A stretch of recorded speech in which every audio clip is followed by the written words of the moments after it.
एक नंबर लगी। हर एक बच्चे को देखना चाहिए, खास करके 18 साल की लड़की लोग को देखना चाहिए जिसके दिमाग में ना इस्लाम भर के रखा हुआ है। 20-25 साल माँ बाप पालते हैं, 1-2 साल में कोई अब्दुल आता है और आगे लड़कियों को लेके चले जाता है। लेडीज़ लोग को देखना चाहिए फॉर्मली, लेडीज लोग के लिए बहुत सुवर्टी मूवी, बहुत अच्छा मूवी है ये। All human are same. महिला होने के नाते लड़कियों को सतर्क होना चाहिए। कन्वर्जन का जो चल रहा है दौर, अपना जो रिलीजन है उस पर ट्रस्ट कीजिए। हम लोगों की बहन बेटियों के लिए बहुत अच्छी मूवी है, उनको सोचना चाहिए इस बारे में, जो प्यार के चक्कर में पागल हो जाती है और उनको फंसाया जाता है। बहुत अच्छी मूवी है और हर हिंदू लड़की को इससे सबक लेना चाहिए। हर हिंदू लड़की को इससे सबक लेना चाहिए। बहुत अच्छी मूवी है, हिंदू लड़कियों के लिए एक मतलब वो है कि लेसन है हिंदू लड़की। इस पे बैन लगाने की मांग, इजीली टारगेट बन जाते हैं। इस पे बैन लगाने की मांग की जा रही है, इस पे आप क्या कहेंगे? नहीं, ये हर हिंदू लड़की को देखनी चाहिए। हर किसी को, मुस्लिम्स को भी देखनी चाहिए कि क्या हो रहा है, क्योंकि मुस्लिम को भी देखनी चाहिए मूवी। ओनली हिंदू लड़कियों को नहीं, मतलब हर धर्म के लोगों को देखनी चाहिए। ये ओनली हिंदुओं की लड़ाई नहीं है, हिंदू मुस्लिम दोनों के लिए ही है। क्योंकि हिंदू मतलब कुछ जो मुस्लिम है, कुछ मुस्लिम मतलब ये है कि मुस्लिम लड़कियों के साथ भी हो सकता है जो हिंदू लड़कियों के साथ हो रहा है। लेकिन इसमें कहा जा रहा है कि पिक्चर देखा तो कैसा लगा आपको? हमें पिक्चर देख के बहुत ही बोरियत लगी। अच्छा, क्या संदेश दिया जा रहा है इस पिक्चर में? इस पिक्चर में बहुत ही घटिया संदेश दिया जा रहा है। संदेश ये होता है कि क्या कहते हैं, वहाँ पे चल के हमारी गुलाम बन के रहो, जो लड़ा के वो तुम्हें सेक्स क्लब बना के तुम्हारे साथ सेक्स करेंगे। इस्लाम की सच्चाई बताई गई है, अल्लाह की सच्चाई बताई गई है। अब उन्हें इनकी सच्चाई तो बर्दाश्त होगी नहीं, लेकिन सच का कड़वा घूंट है। मैं यही कहूँगी, आप पी लीजिए, थोड़ा हजम कर लीजिए, अच्छा रहेगा। सच्चाई है, एक्सेप्ट कीजिए। इनको फंडिंग दी जाती है कि बहन बेटियों को, हिंदुओं को फंसाया जाए, उनका धर्म परिवर्तन किया जाए, उनको मजबूर किया जाए, उनको फिर बेचा जाए। जैसे कश्मीर फाइल्स में सिर्फ 5% दिखाया गया था, इसमें 50% हद तक दिखा दिया गया है। और इस मूवी में एक बात बोली गई थी कि पापा मम्मी आपने मुझे धर्म के बारे में क्यों नहीं। मुझे तो गॉसबम्प उठ गए एकदम, मूवी देख के तो रोने लग गई। सीरियसली मूवी बहुत अच्छी थी, एटलीस्ट सबको देखनी चाहिए ये मूवी, सबको। फिल्म में मतलब ऐसा बताया गया है कि मतलब आप अपने पेरेंट्स का सुनो, किसी का मतलब किसी के बहकावे में बताओ। दिखाया गया, साफ साफ दिख रहा है इसके अंदर कि इस्लाम के ऊपर जो है कीचड़ उछाला जा रहा है। बहुत अच्छी, ज़्यादा करके अपने बच्चों को दिखाइए आप। ये सारी नहीं, बट नेवर से हम लोग ने सुना गया था कि ये सारी चीज़ें होती है, बट बिलीव नहीं की थी मैंने कभी ऐसी कि होती भी है। बट आफ्टर ये पिक्चर देखने के बाद बिलीव होने लगा। अच्छी लगी मैम फिल्म आपको? अच्छी लगी?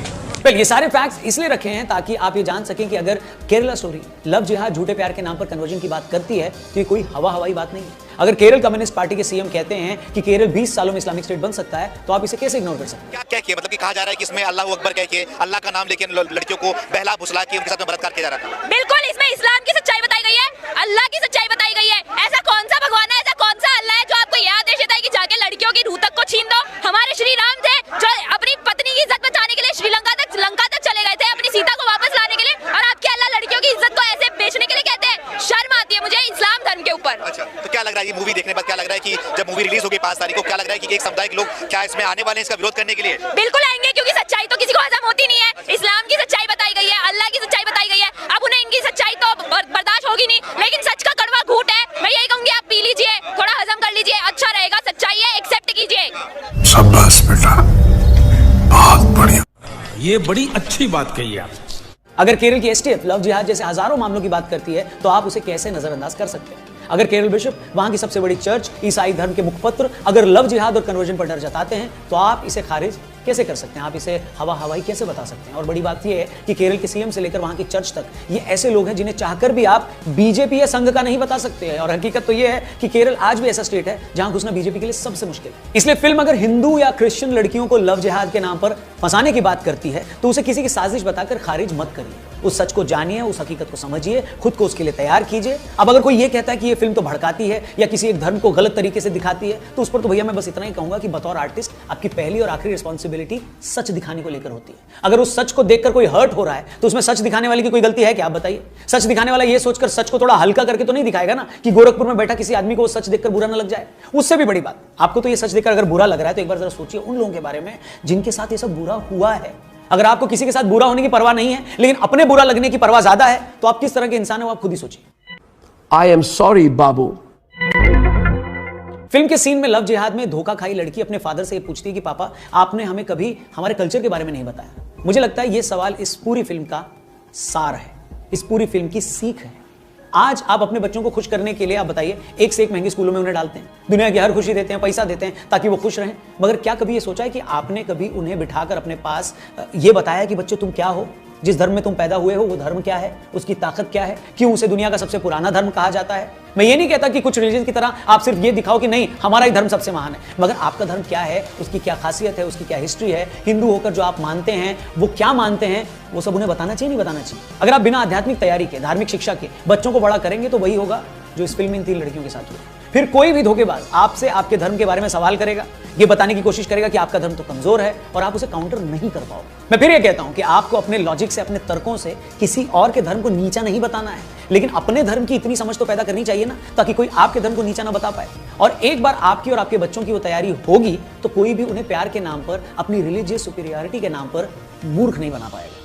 मेरे लिए फिल्म का सबसे बड़ा मैसेज यही है कि खुद को और अपने बच्चों को अपने धर्म की शिक्षा जरूर दीजिए, उसे उसकी इंपॉर्टेंस और उसकी अच्छाइयां जरूर बताइए। वापस फिल्म पर लौटूं तो प्रोड्यूसर डायरेक्टर को अच्छे से पता था कि कुछ लोग इस फिल्म में दिखाई कहानी की ऑथेंटिसिटी पर सवाल खड़े करेंगे। इस पूरी की पूरी समस्या को ही वो खारिज करने की कोशिश करेंगे, इसलिए फिल्म के आखिर में उन्होंने उन लोगों के बयान सुनाए हैं जिनकी जिंदगी पर यह फिल्म बनी है, ताकि कुछ लोगों को यह ना लगे कि डायरेक्टर ने हवा हवाई बात कर दी। और फिल्म के एंड में ही आपको ये देखकर बहुत बुरा भी लगता है कि जिन बच्चियों के साथ ये गलत काम हुआ उनके गुनहगार आज भी खुलेआम घूम रहे हैं। एक लड़का जो फिल्म में लड़की को धोखे से प्रेग्नेंट कर देता है, उसका असली किरदार मतलब जो रियल लाइफ में वो लड़का है, वो अब भी केरल में पिज्जा शॉप चला रहा है। अच्छा, कुछ लोग ये भी शिकायत कर रहे हैं कि अरे फिल्म के टीजर में ये कैसे कह दिया कि 30,000 लड़कियों को बरगलाया गया है, उन्हें धोखा दिया गया है। तो ऐसे लोगों को मुझे सिर्फ इतना ही कहना है कि भैया जिस गुनहगार लड़के की जिंदगी पर फिल्म बन गई, जिसका गुनाह इतना बड़ा था कि पर्दे पर वो आ गया, जिसकी लाइफ पर फिल्म वालों ने घंटों की रिसर्च कर ली, और जब वो लड़का केरल में खुलेआम घूम सकता है तो बाकी हजारों लड़कियों की तो कौन ही सुनेगा। और जब उनकी सुनेगा ही नहीं और उनकी कहीं FIR दर्ज नहीं होगी तो असल आंकड़ा सब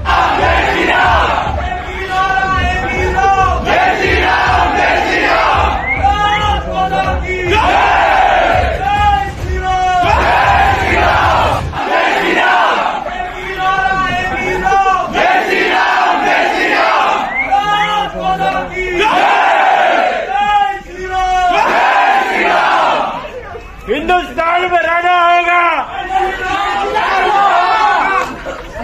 हर हर महादेव। जय श्री राम, जय श्री राम, जय श्री राम, जय श्री राम। आपको बता दें कि जो लोग इस फिल्म के विरोध में लगे हैं उन्हें ये तस्वीरें भी जरूर देखनी चाहिए। प्रधानमंत्री नरेंद्र मोदी ने आज लव जिहाद के जरिए आतंकवाद के मुद्दे पर एक बहुत बड़ी बहस छेड़ दी।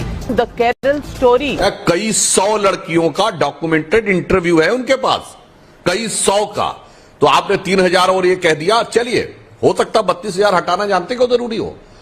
ये केरल के मुख्यमंत्री VS अच्युतानंदन जो कम्युनिस्ट पार्टी के मुख्यमंत्री थे, उनका ये बयान है। लव जिहाद शब्द उन्होंने सबसे पहले प्रयोग किया और उन्होंने कहा कि जो हालात चल रहे हैं अगर इस पर नियंत्रण नहीं किया गया तो 20 साल में केरल मुस्लिम स्टेट बन जाएगा। ये कौन कह रहा है? Chief minister of Kerala. और कौन सी पार्टी का? बीजेपी कभी नहीं रही है सत्ता में, कम्युनिस्ट पार्टी का। तो हो सकता है 32,000 से कोई 20 साल में नहीं परिवर्तित होने वाला था, तो सीएम के पास इंफॉर्मेशन उससे कहीं ज्यादा की होगी। आपकी गवर्नमेंट ये मूवी क्यों प्रमोट कर रही है? क्या इंटरेस्ट है आपकी गवर्नमेंट का इस मूवी के प्रमोशन से? हकीकत की बात करें, बिल्कुल मैं बता रहा हूं इससे क्या लाभ होता है जी, मैं बता रहा हूं इससे क्या लाभ होता है, बताइए। मैं बताता हूं इससे क्या लाभ होता है। सबसे बड़ा लाभ जानते क्या होता है? वो बच्चियां सावधान होती हैं, वो परिवार के लोग सावधान होते हैं कि आगे से कोई ऐसे ट्रैप में न पड़ने पाए। इस जानकारी के लिए होता है। ये वैसा ही है जैसे कि आपकी जमाने में जब भयंकर आतंकवाद का दौर था तो रेलवे स्टेशन से लेके और बस अड्डे तक लिखा रहता था किसी पैकेट को छूना नहीं, किसी टिफिन को छूना नहीं। धमाका हो सकता है, वो डर पैदा करने के लिए नहीं था, सतर्कता पैदा करने के लिए था। उसी प्रकार ये चीज भी सतर्कता के लिए है। क्या बात है? केरल के आर्क बिशप ने कहा है, राहुल ईश्वर जी को पता होगा, केरल के आर्क बिशप ने बात कही। और इंग्लैंड की होम मिनिस्टर सुएला ब्रेवरमैन ने यह कहा है कि ग्रूमिंग गैंग काम करता है। मुस्लिम लड़कों का समूह कम उम्र की इंग्लैंड की लड़कियों को पकड़कर उनके साथ रेप भी करते हैं, पहले उनको प्यार में फंसाते हैं और उसमें ज्यादातर पाकिस्तानी मुस्लिम हैं। यह कौन कह रहा है? इंग्लैंड के होम मिनिस्टर। वो भी आरएसएस का एजेंडा है। आर बिशप भी आरएसएस का एजेंडा है, पिनारी विजयन भी आरएसएस का एजेंडा है, वीएस अच्युतानंदन आरएसएस का एजेंडा है, केरल एसटीएफ की रिपोर्ट आरएसएस का एजेंडा है। अरे मान्यवर, हकीकत यह है कि आपकी आंखों के ऊपर नफरत का वो चश्मा चढ़ा है कि आप हकीकत देख ही नहीं पा रहे हैं। आंखों से पट्टी हटाइए।